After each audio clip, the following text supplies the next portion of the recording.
Okay, thanks everyone for joining us for session 14. Let's collaborate, facilitating engaging projects with students. We'd like to begin with a big thank you to Lucidia, leader in innovative collections management software solutions for archives and provider of Archivera, for sponsoring this session. We have 3 presentations. Speakers will be introduced before their presentation. We will be utilizing the live transcript for this session for accessibility purposes. If you would like to hide the subtitles, simply click the live transcription button at the bottom of your application and then select hide subtitle. And if your Zoom application is not maximized, you may need to click on the 3 dots more icon to turn off the subtitles. Please use the Q&A feature to pose questions to the panel. We will relay those questions to the panelists to close the session. First up will be SeriousPlay and the Chatham Archives with Joseph Amadei and Molly Tai.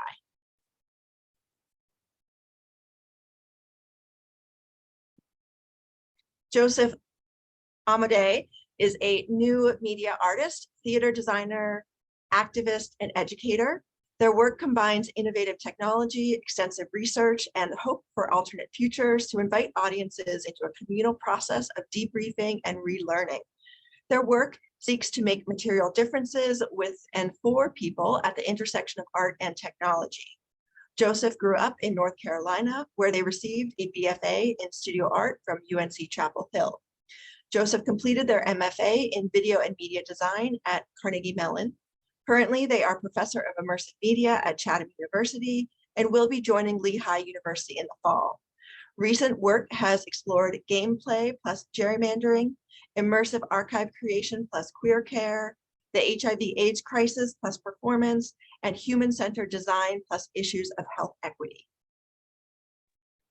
And Molly Tai is a professional archivist currently serving in the role of archivist and public services librarian at Chatham University.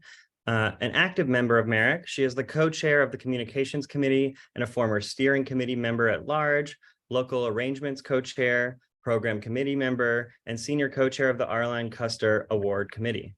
Having managed archival collections for the Pittsburgh Symphony Orchestra, the Mattress Factory Museum of Contemporary Art, and the Andy Warhol Museum, her work focuses on enhancing collections access through exhibitions, instruction, and tech-based outreach. She holds an MLIS with a focus on archives and records management and a BA in history and English literature, both from the University of Pittsburgh. So just a little bit of groundwork on the Chatham University. Chatham was founded as Pennsylvania Female College in 1869. We have been all gender since 2015. And we are a small school with an enrollment of about 2,200. Chatham builds a strong liberal arts foundation with special emphasis on sustainability, a focus that honors Rachel Carson, class of 1929, and civic engagement through centers such as the Pennsylvania Center for Women in Politics and the Center for Women's Entrepreneurship. Like the university at large, Chatham Archives is small, with 1 full-time employee and roughly 1,000 linear feet of physical collections.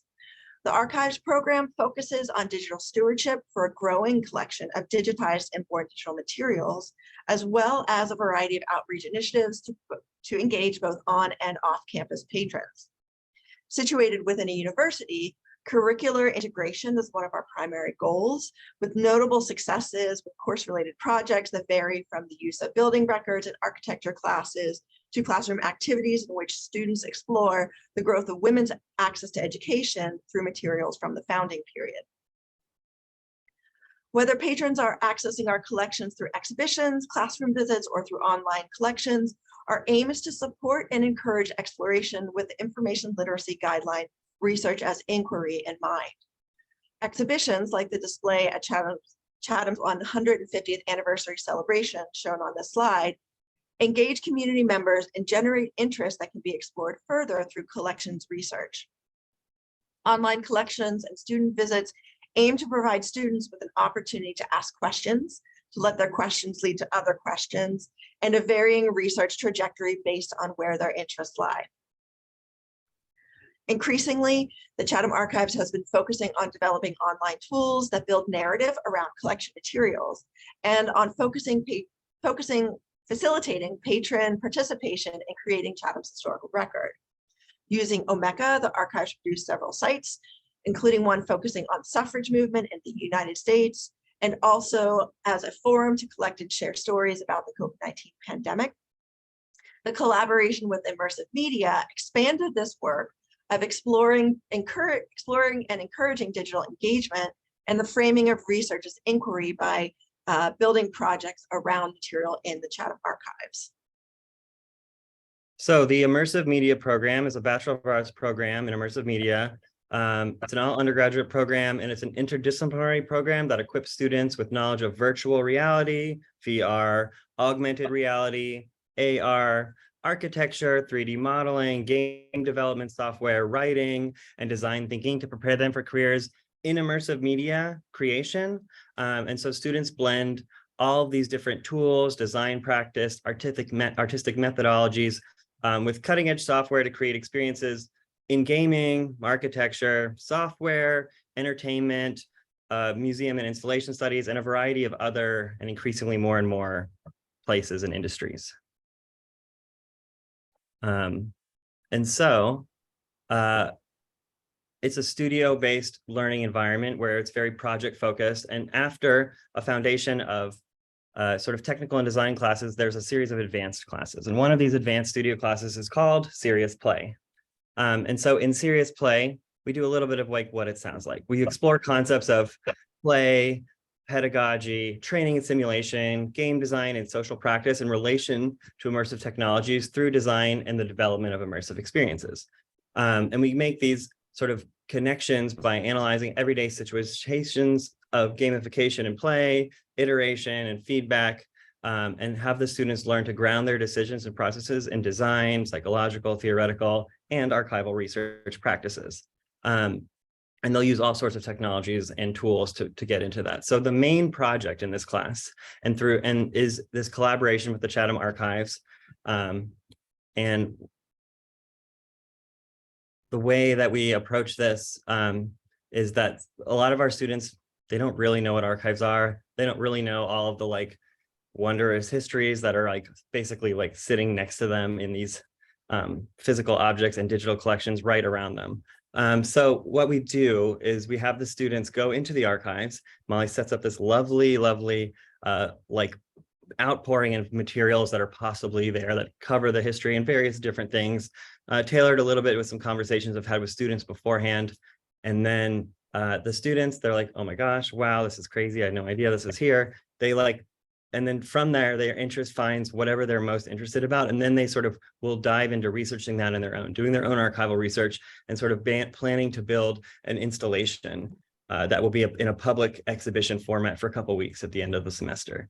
And so they have to meet with Molly several times, and Molly's involved in sort of the research process and the sort of design feedback. And then they work with me to sort of how integrate technology and interactivity into that. And there's two main technologies that sort of, not technologies, but sort of ways of thinking that connect this project. And one is this idea of serious play, which comes from this idea of critical play, which comes from theorist and game maker Mary Flanagan. And it's this idea that gameplay and this sort of interactivity gives us a space for social change in the world.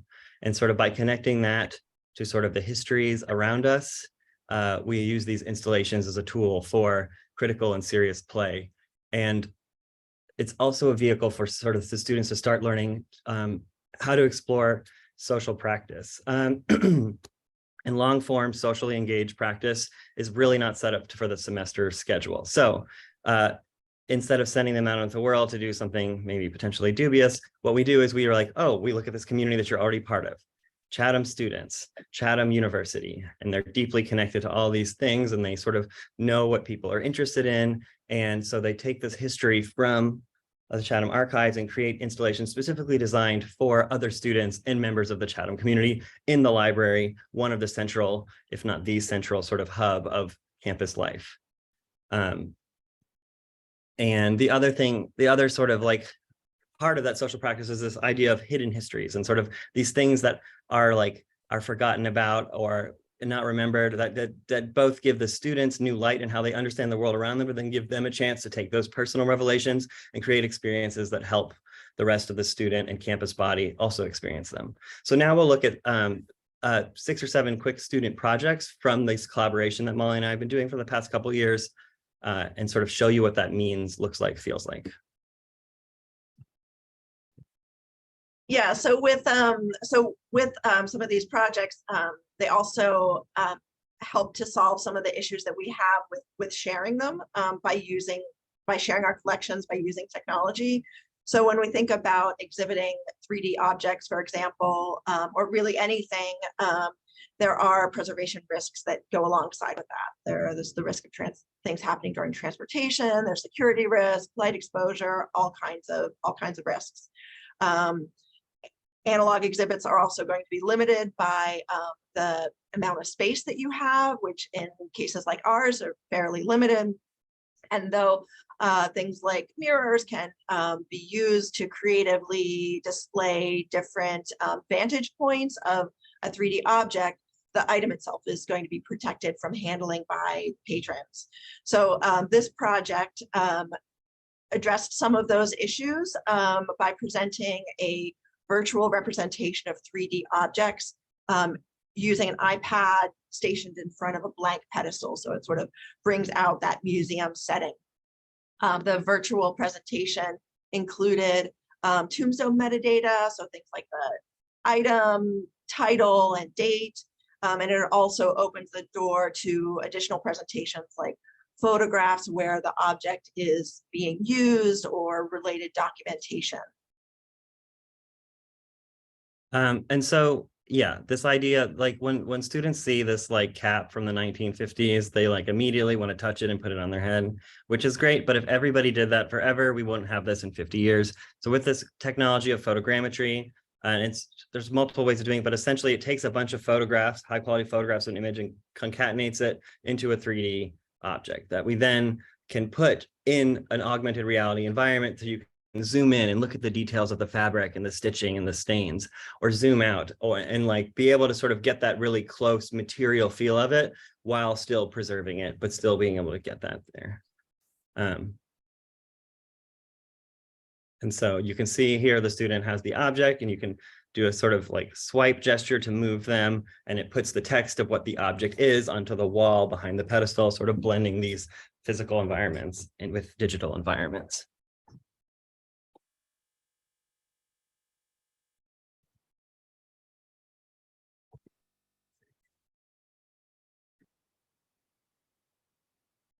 And so this is a historical photo booth project. So there are tons of like digitized historical photos from Chatham's over 150-year history. And so this is a fun way to sort of make it so that students can sort of like put themselves in those photos. So when you walk into the library, there was this green screen that was set up and a TV. And so when you walk in, you can see the green screen, but not the TV. You then walk in front of it, and all of a sudden you're in this like historical photo. You're at the visit of Taft, and then you can click a button and put yourself in other ones. And then you can also take a photo of that sort of live created photo and for yourself, or building in a collection as well. Yeah, and that was one of the really nice pieces of this one too, is that we could, well, just first also, it was such a visible thing in the library, a big green screen. People sort of get interested and jump in front of it. And then the images that were created become part of a collection that we now have of all these images. One of the things I really liked about this one too was sort of thinking about participatory archiving and community collecting, spontaneous collecting, and a lot of times that will happen around really important, big, perhaps weighty topics like COVID or social justice. And while that is absolutely valid, this is maybe introducing the ideas of bridging divide in sort of a fun way. People can sort of begin to think about themselves being part of a contributory archive.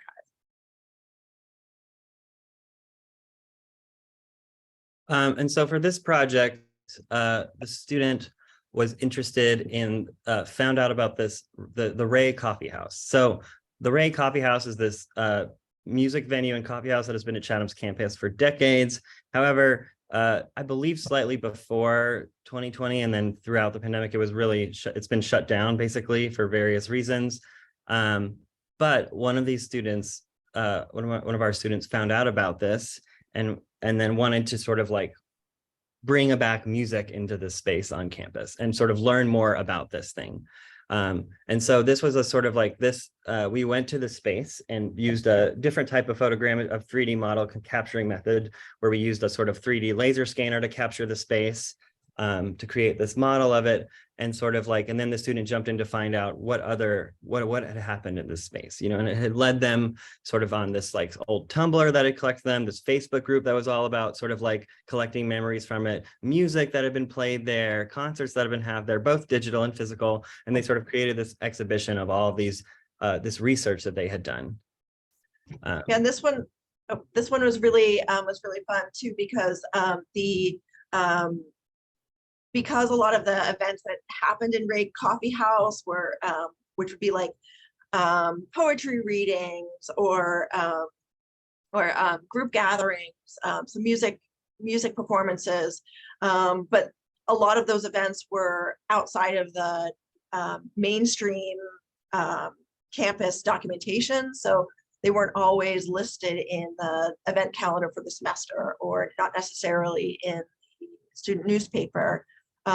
However, it's a really important, and maybe because of that, it's a really important touchstone for alums who share a deep connection with that space. So building these sort of virtual environments helps to build a bridge with current students and past students and their experiences, as well as opportunities for alums to kind of re-engage with those spaces.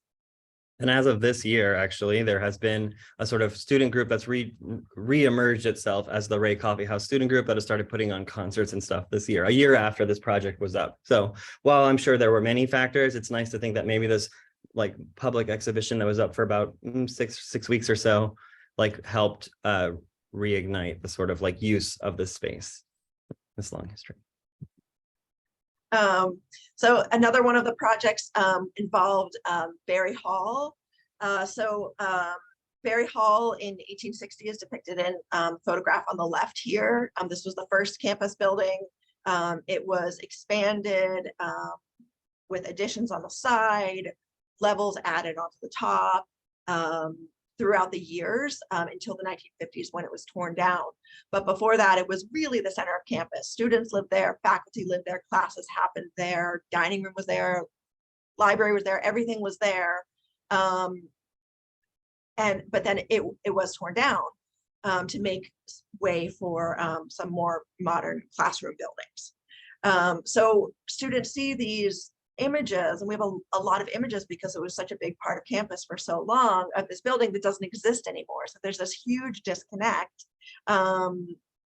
There's no reason why someone would see the photograph on the left and imagine that to be part of campus, because it doesn't exist anymore.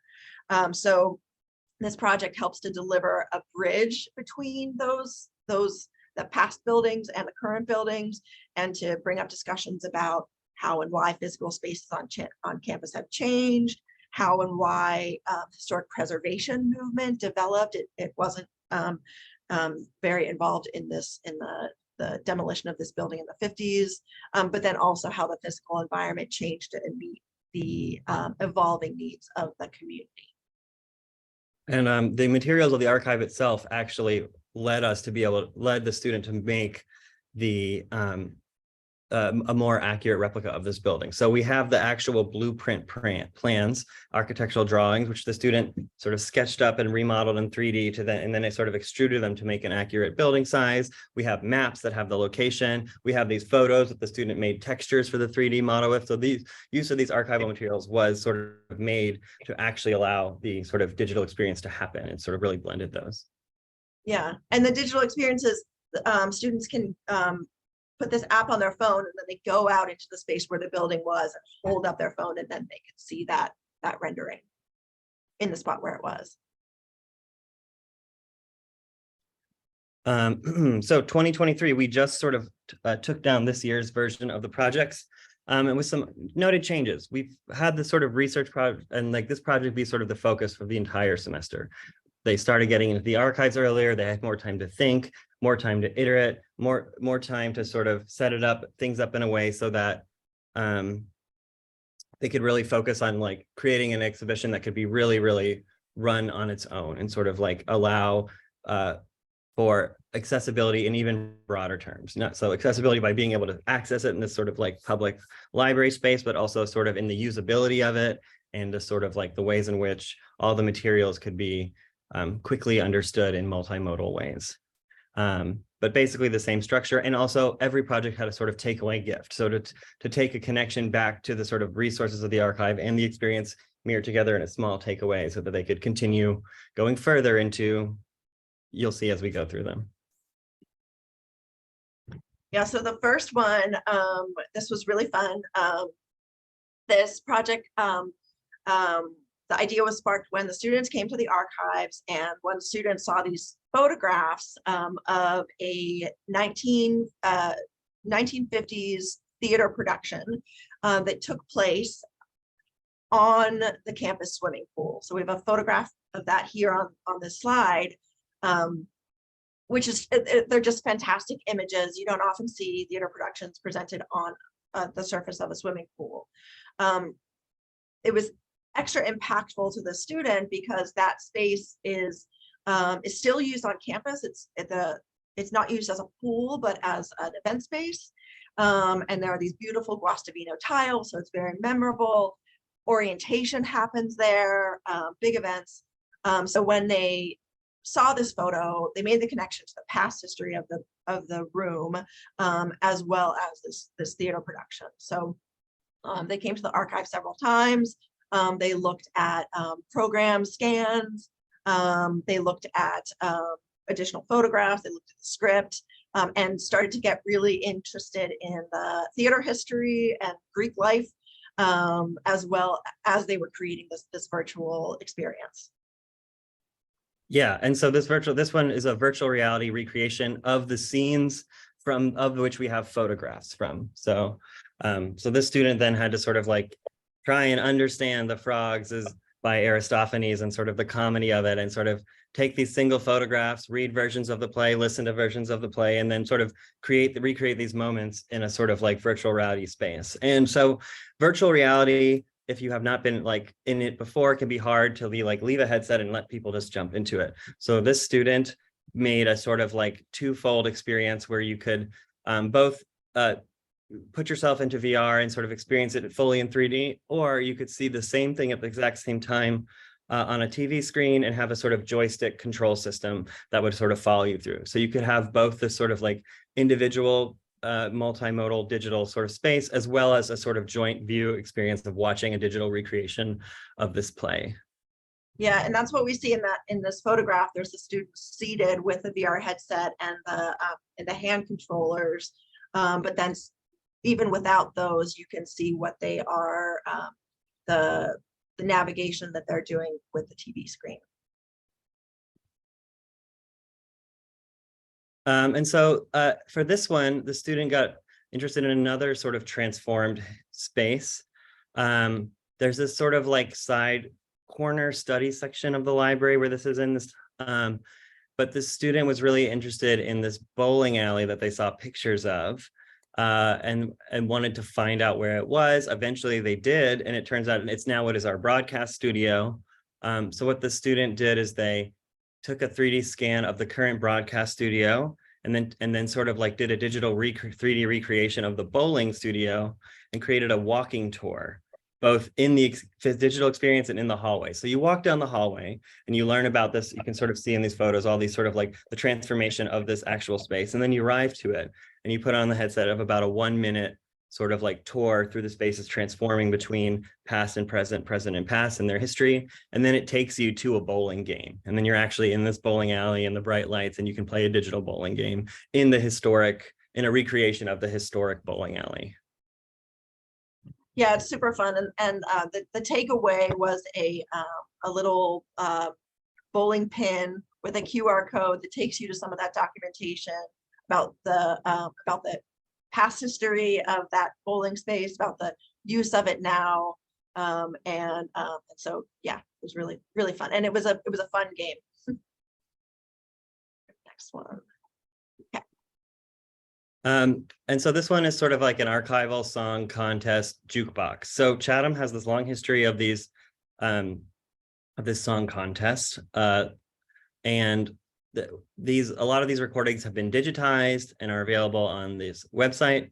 And so what we did here was this student was really into music and wanted to create an archival jukebox. So use this software called Touch Designer, which is like the software du jour for immersive and interactive installations. It can connect anything to anything, but made a sort of like, you can click a sort of like essentially like live music visualizer that would respond to the music of the current audio piece. And then that was projected on the sort of like bib, the decorative bib that surrounds the sort of front entryway of the library. And it would move to each of these sort of digital tapes as you clicked a button and selected the song. So really quick feedback, and like would give you a sort of different visual experience of each song that you're listening to. And of course, all of these are deeply connected to the audio. So dealing with lots of like ways to make audio controllable, and so that people can have a different range of volume that they need, but also so people can use the library for what the library's doing, but still like be, jamming out to the archival jukebox. Yeah, and the recordings that the students selected were, I mean, they're really varied and really fun. This contest went on for decades, and so they were able to select from a whole catalog of songs. Part of the contest included students creating their own version of a popular song. One of the items that was selected is like an adaptation of the Ghostbusters song, and you can hear the audience laughing, the students are having fun. So it really draws, it really sort of brings that student experience and the fun of college to the headsets. Go ahead. And here the students made the student made stickers of these little cassette tapes for you to take with you, and the QR code on the sticker takes you to this collection, so you can go listen to more, access the playlists that have already been made from some of these collect songs, and sort of continue to further sort of get to be with them. Yeah, and with the song contest, it has sort of fallen out of favor. Students haven't done it for the past before the pandemic. I think it's maybe 2 or 3 years before since they'd sort of stopped doing it. And my hope is, we'll have to watch and see, but that this might, just like some of the other projects, generate some interest in it as well. And it's again a great way to connect with the alumni community who, they could come to campus and they could hear their Ghostbusters version of it and relive all that fun college joy.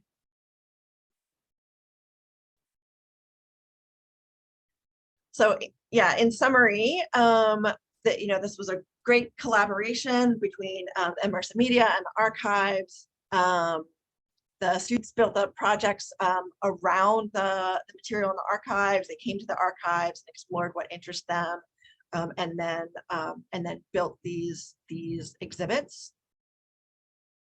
Yeah, and this type of learning experience, like, we spend a lot of time like thinking about how to create for people things that'll be easy, that people will sort of get past the bias of our own assumptions, both conceptually and technically and sort of socially, but sort of actually having to like do the research from the beginning, come up with the total idea, and then set it up for the public, and then have people see it and then be able to make some things. It really provides a nice opportunity for the students to really go through that whole learning process and then make an output that's connected to the larger campus community.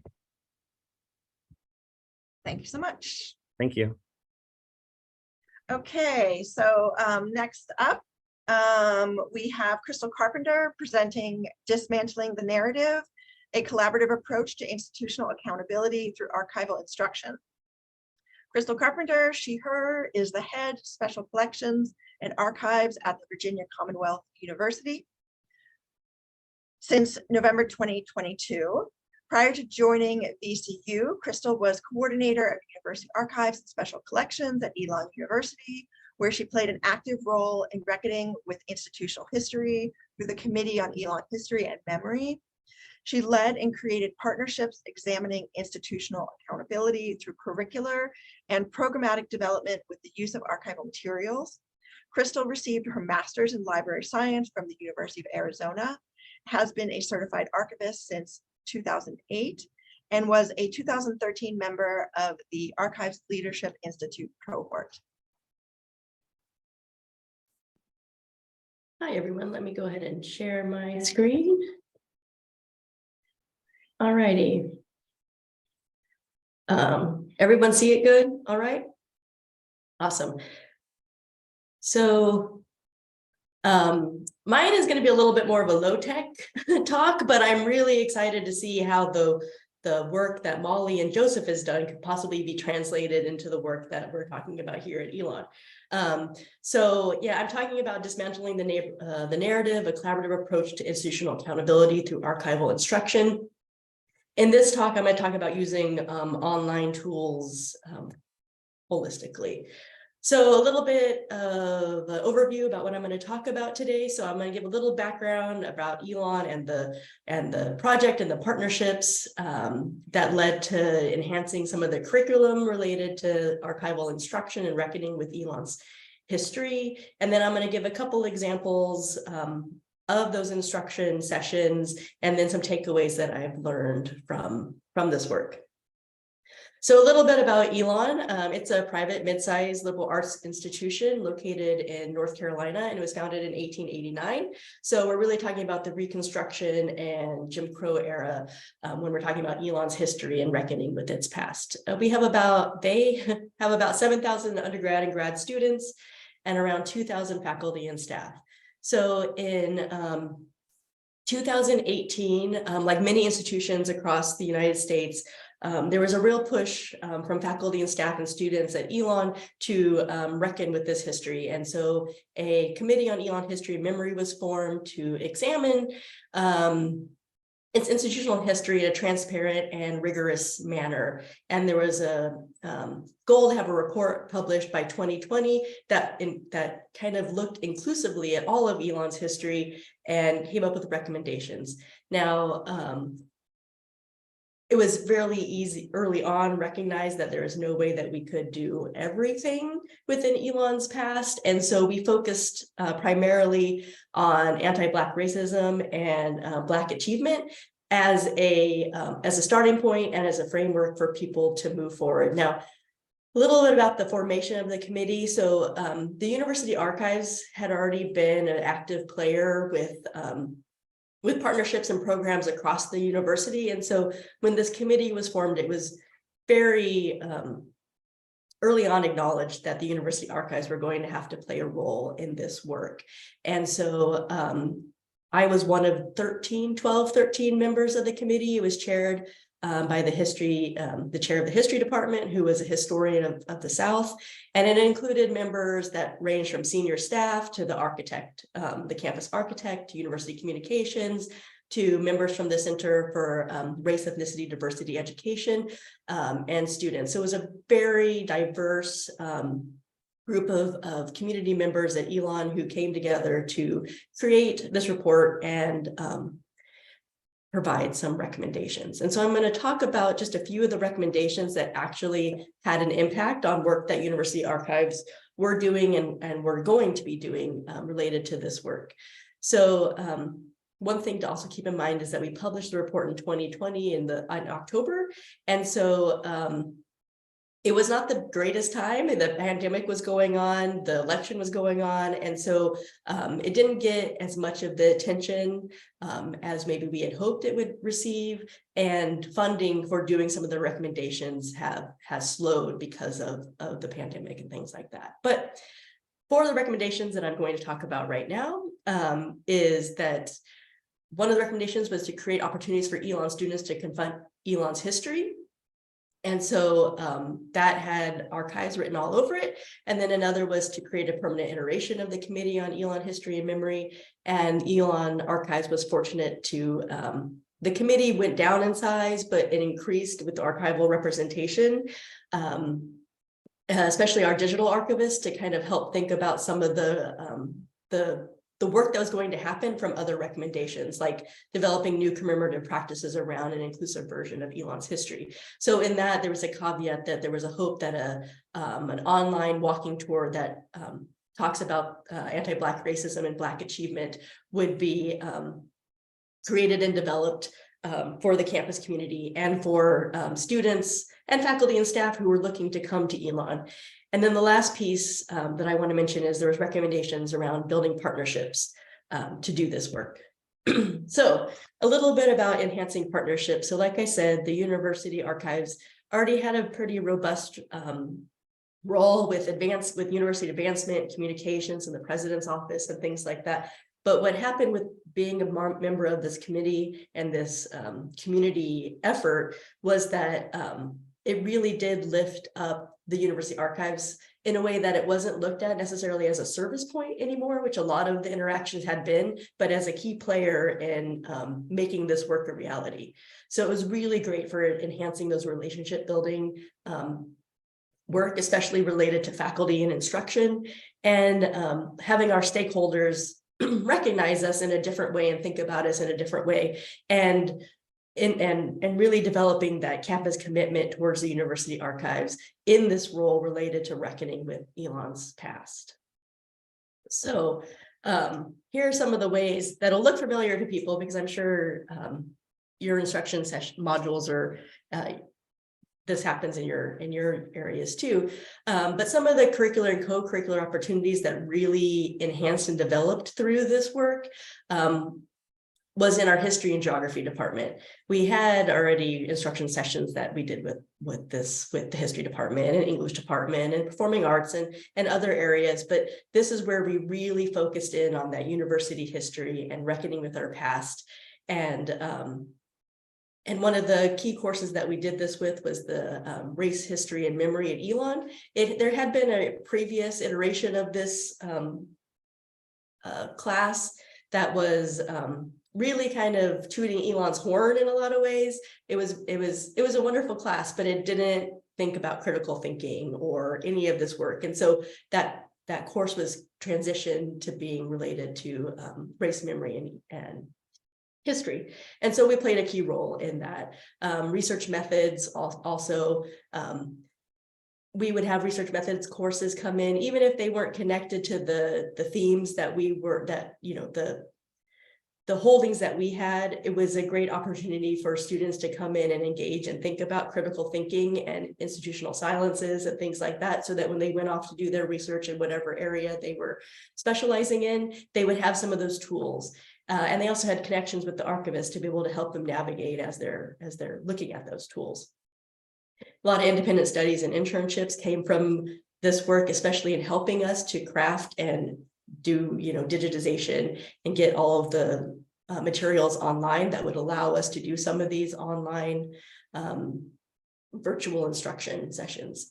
And then we were also really fortunate that after the report came out, the Museum and Public History Studies program came into being, and within there, those professors created a week-long module where we would meet with the course 2 to 3 times in that week to talk about this work.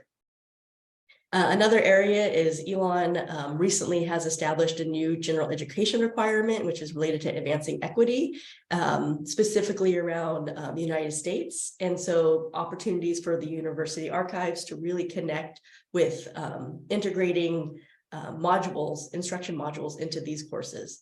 And then some of the co-curricular activities. So the Center for Race, Ethnicity, Diversity Education on campus is where our historically the multicultural centers, things like that, are housed. And so we have the archives have a really great relationship with them. And so they have a summer race reflection discussion series, which I'll talk more about soon.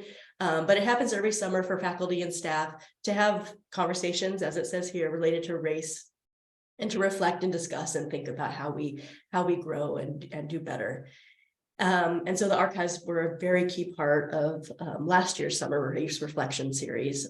And then I just want to briefly mention their residential learning communities. So we have at Elon, there's learning community, there's neighborhoods, and within neighborhoods, there's learning living communities. So like a whole floor on a dorm or residence hall is connected to a certain learning community. So for example, the archives work really closely with the African diaspora living learning community to create an exhibit in their hall related to Elon history and memory. And so those are just some of the ways and folks that we connect with related to this work. But I'm going to dive into some of those examples and how we actually do this work. So one of the things that I want to highlight is this website that was developed by members of the history department in collaboration with the University Archives. It provides the campus with community with tools, resources, and modules to confront white supremacy at Elon. And it has 3 teachable moments, which are all narratives that have that come out of the history memory report. And they were developed in conjunction with our teaching and learning technologies department to allow students and faculty and staff, if they wanted to develop these courses, these take-home assignments, these class assignments, whether it could be in-person, hybrid, or online. And so it has all the information about how to do the pedagogy. It has all the digital collections related to the work that they would need to be able to pull the primary resources to do this. And so, so this was one of the, for the summer race reflection series that happened last year, it was one of the opportunities to really engage faculty and staff in this. So, you know, like I said, this website was developed to allow for critical investigation of Elon's past through primary source research created from numerous collections and packaged as this free floating standalone tool. Now, we weren't normally very active in doing the instruction with this. It was really made to be able to have a standalone opportunity for faculty and staff to engage in this where they don't have to pull us in all the time, but we were very often a part of that process. So most frequently, you know, there'd be a two-part session. So we would come into the first class where we would provide an introduction to some of this work. We would talk about the process of like historical silences, its importance, the archive's importance in doing this historical context. And it was really an opportunity for us to just engage with them and let them know that we were here as a resource as they then went on to develop their critical thinking related to this work. So it really set the stage for the second class, which would then normally be done by the faculty member. Now, early on, you know, as we talked about the race reflection series, you know, we wanted to kind of test it out and see how it would go, and also give faculty and staff the opportunity to re-engage with this work, because again, the report came out in 2020. Not everyone was paying close attention to what was happening internally at the institution at that time. So it was an opportunity to really get that back out there into the campus community. So we presented this model and these modules, but of course there were really large time constraints in this. It was really just a quick show and tell to demonstrate how the modules could be used and give opportunities for the community to start grappling with the history once again. It gave us time to have an honest dialogue about contemporary issues related to racial inequality, especially at Elon, but broadening it out even further. So there's some really good takeaways that we have from this that I'll share soon. The other thing that we did, and again, this is just a prototype and a very low tech way, but the 8th recommendation from the Elon History Memory Report talks about developing new practices that commemorate Elon's history. And so ultimately the goal is that this project will be picked up by University Communications or the admissions programming to really develop a more tech savvy approach to doing this walking tour. But we wanted again to do a proof of concept, and it luckily has been really successful. And again, this was one of the things that we piloted at the Summer Race Reflection series. And so it was a really great opportunity to just showcase what can come from partnerships. So so while it was really well received, and so it really did more for our instruction programming than we expected it to do.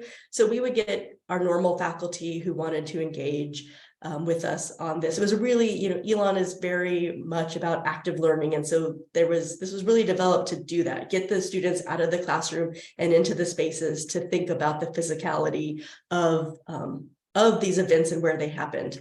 And so it was great in that regard. It was also surprising to see the types of courses that came through to do this tour. So for example, we had a history course that was related to the rise of Nazi Germany. And so the faculty member really wanted to do this walking tour because the tour, you know, it does explore Elon's complicated history, but it demonstrates how the powers that inscribe their history in a built environment through the ways we design the buildings, the way we name the buildings, how we commemorate spaces and plaques and commission and display artwork. These are all pieces of history that you can see in other ways. And so it was a really engaging conversation around how Elon did it, but bringing it to the context of the class. So it was really exciting to see how this proof of concept was developing and growing into something more robust. Now, the tour by design, like I said, is a clear example of an active learning strategy that any faculty could utilize in their course. All the information they need is right here, contained within here. We have an additional digital collection that they could go to for more substantial and deeper exploration. But what we found is that the tour was much better when you had tour guides, because you were able to have some of those conversations around critical thinking and things like that, where, you know, if students were doing this themselves, they might not lift up those questions. So the tour guides, it gives that opportunity for the tour guides to ask those questions, to bring out conversations. But what that means is that there's a lot more logistical programming that needs to go into doing a walking tour, because if you have Elon has a small class size, but still, if you have 30 students, you want to break it up, and then you have to think about the logistics of breaking it up. And then you have many more hands having to do the work, and it was starting, as it started to build, it meant that our capacity for being able to do it became smaller. So we had to think about what that would look like into the future. And that's where I wanted to briefly talk about takeaways and next steps. So, you know, teaching about anti-Black racism from Elon's history requires a lot of prep work with the attendant audience. One of the things that we found from doing the Summer Race Reflection series, really, I mean, the folks who were a part of it wanted to be there and do this work. And we had homework assignments, and we had information set up for them to do some background research before they came into the course. But like any student, they didn't do that. And so what we found is when we really threw this out there with them without the prep work or the background, it's very traumatizing. It can be re-traumatizing, talking about and reckoning with this. And so you have to think about doing that prep work and getting people ready and help them to recognize that we're going to talk about some really hard history. And then another thing, the walking tour created in Omeka as a proof of concept has been successful, but it's not sustainable.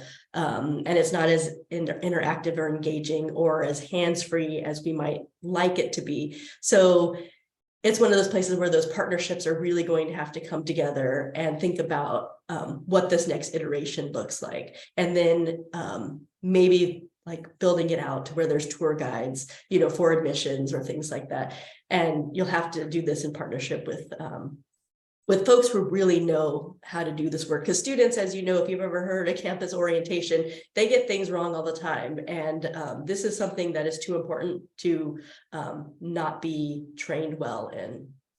And the next thing I just want to mention is some of the takeaways is, as the new advancing equity requirement comes on board, those partnerships have allowed us to have more conversations with the person who is kind of over spearheading that work with the committee doing that. And so this work has allowed there to be easier modes of connection and conversation around how do we build out more modules related to different aspects that haven't been covered already that could be integrated into other courses, because every student at Elon is going to have to take one of these courses. And so what better opportunity than to be able to engage with the history that's right in front of them. So I'm going to end there and look forward to questions down the road.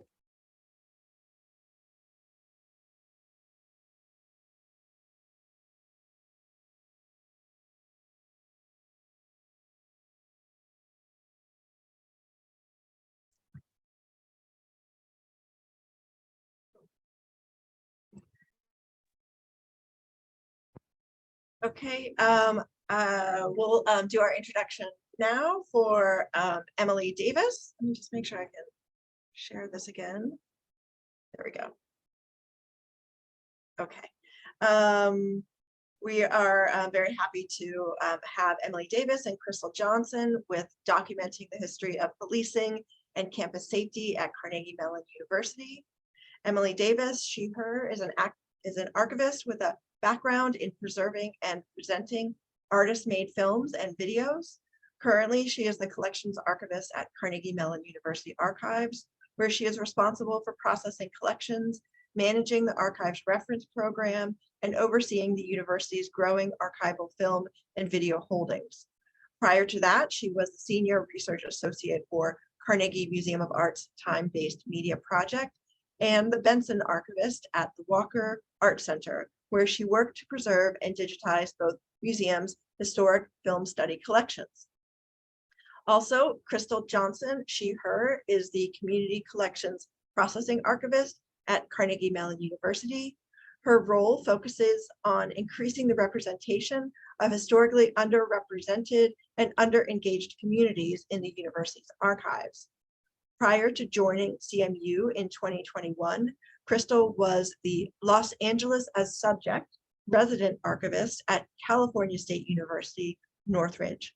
She holds an MS in Library and Information Science with a concentration in Archives Management from Simmons University and a BFA in Printmaking from the Rhode Island School of Design.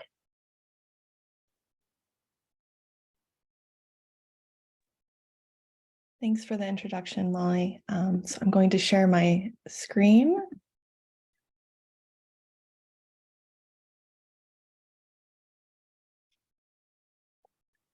Okay, does that look good? Okay. So Emily and I will be looking at a collaboration that began in the summer of 2022 between the University Archives and a faculty member in the Dietrich College for Humanities at Carnegie Mellon University. Through hands-on classes, a group of undergraduate students with no previous archives experience mapped the history of security and public safety on campus by tracing the story told by the records in our collection and by interrogating the gaps which were left untold. Our presentation will discuss the objectives of the class, how we designed the course in collaboration with the faculty member, how it actually ended up happening, and how it evolved into a multi-semester project. So we met Professor Jay Aronson in the fall of 2021 through a discussion group hosted by CMU's University Libraries and the Center for Shared Prosperity. The discussion group centered around Davarian Baldwin's 2021 book, In the Shadow of the Ivory Tower, How Universities Are Plundering Our Cities. Each week, the group would meet to discuss a specific topic like policing and campus expansion and how it related directly to CMU's relationship with the greater Pittsburgh community. Myself, Emily, and our colleague and fellow archivist, Julia Corin, would pull together materials each week from the university archives that touched upon these topics. Dr. Aronson's research and teaching examines the interactions of science, technology, law, media, and human rights as well as the documentation and analysis of police-involved fatalities and deaths in custody in the United States. In December of 2021, Dr. Aronson asked if we would be interested in collaborating on a summer research course, which would be funded through a fellowship through CMU's Eberly Center for Teaching Excellence and Educational Innovation. Fellowship program titled Innovation Models for Undergraduate Research. That's a mouthful, sorry. The course would allow undergraduate students to do a deep dive into historical research in the archives without the typical outcomes that one would expect, like a research paper or presentation. The class would end up taking place in the summer of 2022. It was part in person and part online. The setup dictated that what resources they would be using. So in person, they were doing research in the archives, while during the second half of the summer semester, they were on their own, virtual, doing research through our digital collections, which included our student newspaper, the Tartan, as well as using historical newspaper databases and other online resources. The class consisted of 4 undergraduate students and 1 recent grad who served as a paid research assistant to Dr. Aronson. All of the students and the grad came from majors outside of history and had no prior archives experience. So they had never set foot in the archives or probably even heard of us before this class. The learning outcomes for the course focused on the methodology of archival research versus producing an end project. Students were to learn how to plan for historical research and what institutional archives were and how to use them to find relevant material.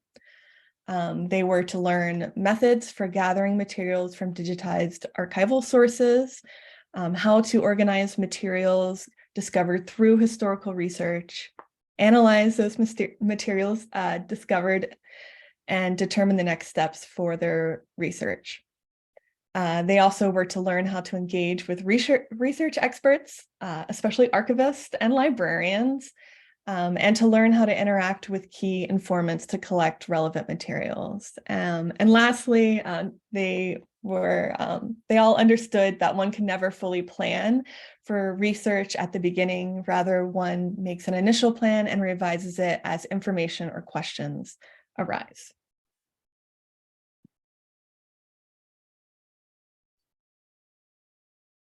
Right, so the first class with the students began with an introduction to the archives, archival research, archival methodologies, and how to use our tools like finding aids and our digital collection site, which aren't always very intuitive to people when they first view them. Like Crystal said, none of the students had ever done historical research or probably even knew that the university archives existed. And we also knew that archives can be intimidating spaces or maybe perceived as being spaces where only serious study and serious research takes place. Therefore, we really wanted to make the archives approachable. We tried to avoid archival jargon. We really tried to encourage curiosity. And we really presented ourselves as collaborators with the class. In our introduction, we talked a lot about context, bias, and purpose, which we felt were key concepts that the students needed to be mindful of during their time in the archives. And we also talked a lot about how archives not only serve as places of memory, but that they also can ensure accountability. And so potentially, they could be finding materials in the class that could be holding the administration accountable of past actions and stuff like that. One of Dr. Aronson's desired outcomes of the class was some sort of database or bibliography of resources, both physical and digital, that the students, would sort of collect throughout the duration of class. Initially, Crystal created this amazing Excel spreadsheet, but after additional conversations with Dr. Aronson, we decided to go with a Zotero library instead. And for us, Zotero was new. We had never used it before. But it became clear pretty quickly that it was one of the main tools that was being used on campus to sort of correlate resources collaboratively. So we got a quick tutorial from our colleague Jessica Benner in the libraries, and we dove in. It was, it was clear to us from the beginning that we would need to sort of establish some sort of research scope for the class. Not only was it because there wasn't enough time, to research the whole history of public safety at CMU during a 14-week summer course that was going to be partly online, but we also, we didn't, at the time, we didn't want students duplicating work.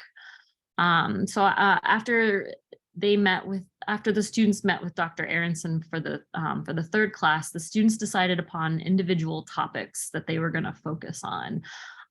Topics like jurisdiction, mental health, expansion of the CMU PD, responses to campus protests, and sexual assault. These topics led us to collections that initially Crystal and Julia and I didn't even think of, which really made the research process much more interesting. It also raised a lot of questions about how the university was structured and how that structure has changed and evolved over the time, especially the much deeper we got into the research and when we were trying to trace where specific decisions would have been documented and who's, what department or what decision maker would have made that decision, and potentially where could those documents be. And so also to just give you an example, when the campus security force was officially established in 1961 at CMU, it was actually under the Department of Buildings and Grounds, under the Division of Finance. But today the CMU PD is actually under the Vice President for Operations. So, that made things kind of difficult for the students to try to figure out where some of these documents lied. Next slide. Dr. Aronson and the students were fantastic collaborators. They were always open to adapting and changing things up. If there were pain points or a new opportunity came up, we would shift things around to accommodate them. One example of this is that initially students were required to do a minimum of 9 hours of in-person research, as part of the class. And initially we thought these research hours would be done sort of solo. They would come in, request a box, we'd pull it, and we created this whole sign-up sheet, but by the fourth week of class, the whole group of students were meeting in the archives at the same time. These sessions really proved to be really energizing days, as all 6 students plus Dr. Aronson spent time reviewing materials together, sharing their findings out loud, and troubleshooting dead ends together. And it was during these class meetings that we also came to realize that, duping work is okay in this type of project. In fact, it really led to some really interesting conversations. Often one student could read a memo and they were reading it through the lens of their topic, and then the student next to them would read it and they would read it through the lens of their topic. And it sort of, it made it a really communal sort of experience, which was really fantastic.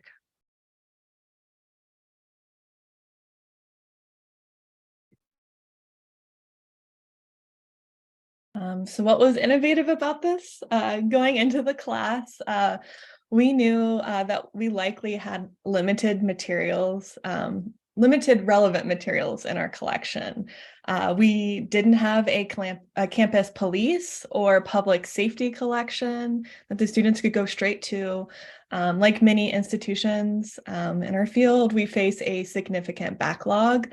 That meant that there were collections like our university president's collection that were unprocessed. We had a hunch that there could be relevant materials somewhere in these collections, but weren't 100% sure or where exactly to find them. So while this collection was unprocessed and at a little over 150 linear feet, we did have a simple box level inventory that the students were able to go off of. So, looking at just the title of the box or dates or who the president was, they were able to try to explore, an entire box looking for one little event or one piece of information they were looking for.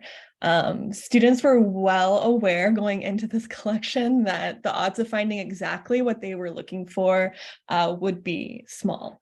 And while not all of the students found materials that were relevant to their own topics, they did come across materials for other students. And having students go through this unprocessed collection really gave all the archivists a better idea of what we could potentially find in this collection going forward. And definitely made us realize that this is an important collection that we need to prioritize for processing in the future. Students also brought materials in that they had collected to add to the archive and to help fill in gaps where they couldn't find materials related to these topics. We definitely anticipated getting more materials than we ended up with, but students did go and collect pamphlets and other materials that they found around campus and donated them to us. They also downloaded reports, statistics, and other public-facing materials from the campus police department's website and other office and department websites as well. Because there was no final project, the students knew that they knew that the research that they were doing was just like the beginning of this search for mapping the history. They didn't have to pursue, different topics halfway through because they hit a roadblock in finding relevant materials like they might have if they were working on a paper, right? And they couldn't find anything to support their topic. They might have to pursue a different route. Instead, they were able to really interrogate the gaps in the collection and try to find alternatives to, well, why are these materials missing? Where can we find them? Who can we reach out to? Students were really engaged because of the collaborative nature of the course. So we were all finding materials or dead ends together for the first time. The collaborative nature of the class led to discussions around ideas like the lack of documentation and being purposeful about how things are documented. The students questioned institutional knowledge, so where records end up, and the fact that some records don't or won't exist.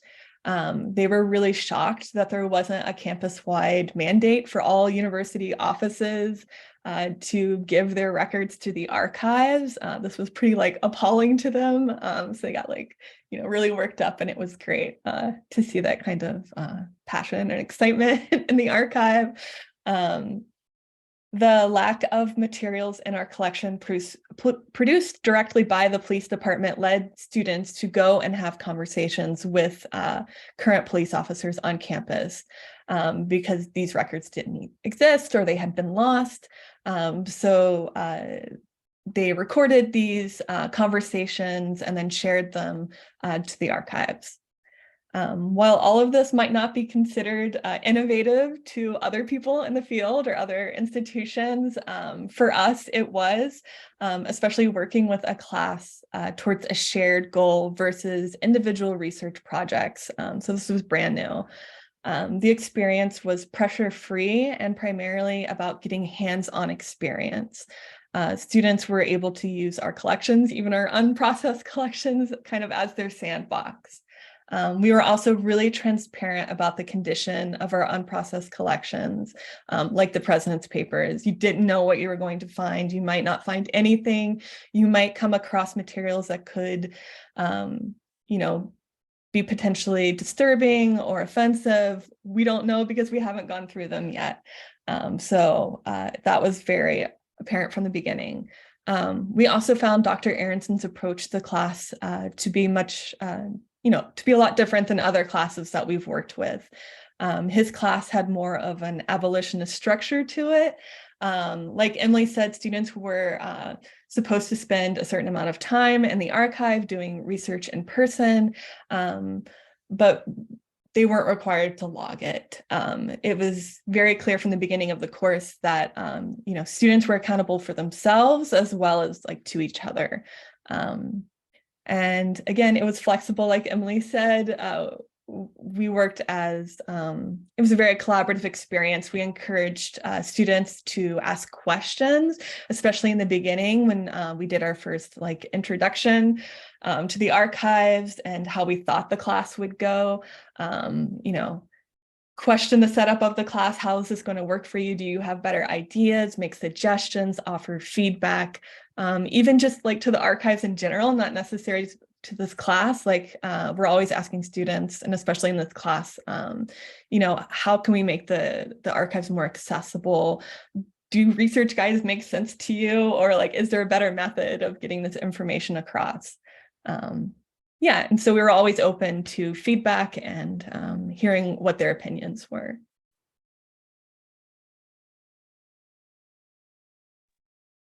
Right. So what happened afterwards? As Crystal mentioned, we knew there were a lot of holes already in our collections, but having people in here really sort of brought our attention that there was more holes, but then maybe more silences than maybe we really knew about.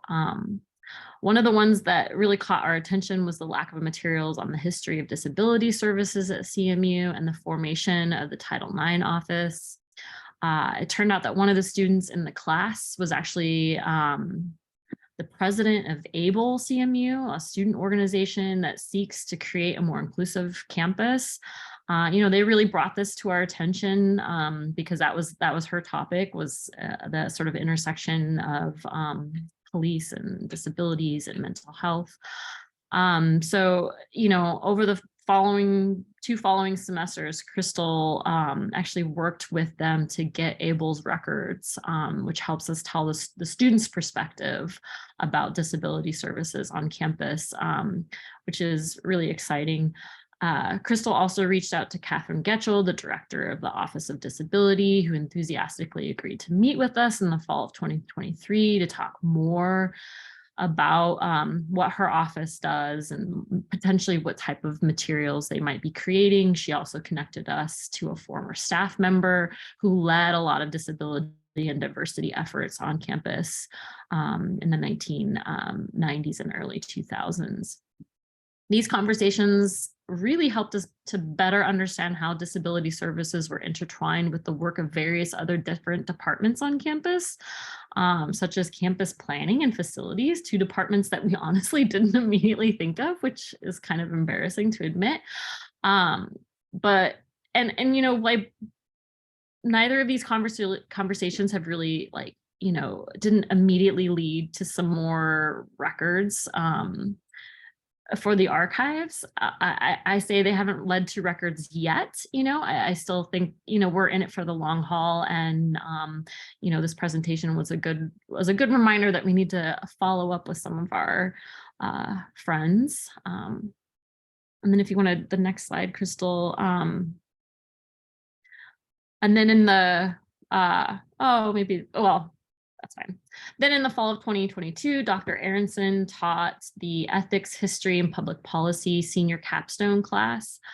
The historical research that was gathered by the students in the summer of 2022 was used to set the foundation for this capstone class that addressed policing at CMU and offered recommendations to the CMU Police Department. Following the class, we were able to add their report and any other supporting documents that we got from them to the Dietrich College in Humanities collections. So real quick, wrap it up so that we have some time to chat. In closing, we have a couple of takeaways about the experience. I think, I'll just maybe settle on one of them, which is that I think that there's something really fundamentally social about archival research. I think many of us have had a researcher who can't stop sharing what they're finding in the archives, or ourselves, we've been guilty of running to a colleague to share something that we found that we were looking for in the archives. So I think this experience, being able to have a shared communal experience to look through these types of records that I think can be really problematic and troublesome and heavy, was really, lovely. It was really exciting. And I think it really inspired Crystal and I to continue to bring this sort of community aspect, community forward way of sharing and leading classes in the future. That's all. Thanks.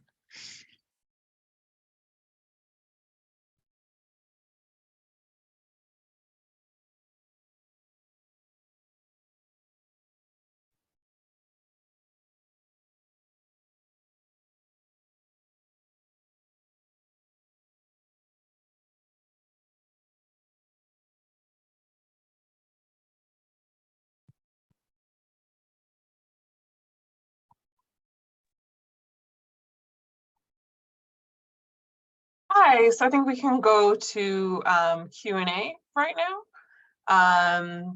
So thanks everyone for joining. One of the questions we received is from Molly and Joseph. Will you be able to share more information about the software or platforms used? Yes. So we use a ton of different softwares and platforms to make this possible, of which I have made a little short list of some of them. But these are very hybrid, require a lot of custom solutions. But the main softwares we use are game design engines, Unity, Unreal, and these make augmented and virtual reality things and do experiences. And then sort of live programs like Touch Designer and Isadora for getting signal information everywhere. And then lots of 2D and 3D design. So Blender and Cinema 4D and different ways of creating 3D models, all the sort of visual 2D graphic software, Photoshop, After Effects, InDesign, Illustrator, and then also video and audio capture and creation. And then a lot of that is connected through some various types of script coding, so Python, C#, like Unity. Some of them, these softwares use scripting as part of them, and some of them is just to help make these sort of weird custom experiences work and communicate with the different pieces of data. But Great, thank you. Now we have a question for Emily and Crystal. Thank you for taking us through the progression of your project. Which program were the student research participants enrolled in at CMU?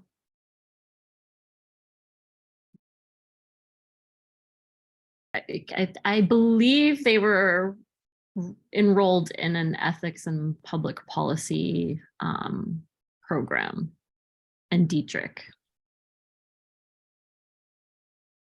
And the name of the class was the title of our presentation, which is documenting safety and policing on campus or something like that. Yeah. Do you remember that? Am I remembering that correctly, Crystal? Yeah, so it was, and Dietrich is the College for Humanities. So Jay teaches in history, so it was probably history, public policy, and ethics, I think is the full title of that thing. And then students, I can't remember exactly all the different majors they came from. I know one of them was a drama, that had just graduated, was a drama student. Mm-hmm. So she was a drama major. Yeah. Okay, great, thank you. Any more questions? You can put into the Q&A box. I'm just scrolling through the chat to see if we have any additional questions here. Okay, we have another question. Does your team interact with MLIS students from other universities? I assume that's for Emily and Crystal, but it doesn't say. We do. We have a current intern right now from Simmons University. So she's based in Pittsburgh. And so she has been, she's worked with us for 2 semesters, first doing an internship and then staying on as a volunteer. I think previously in the past, like a long time ago, we used to have more student internships. Yeah. I Yeah, did I a think- student internship. Yeah, I at was gonna CMU. say, I think Molly, I've seen Molly's name on a finding.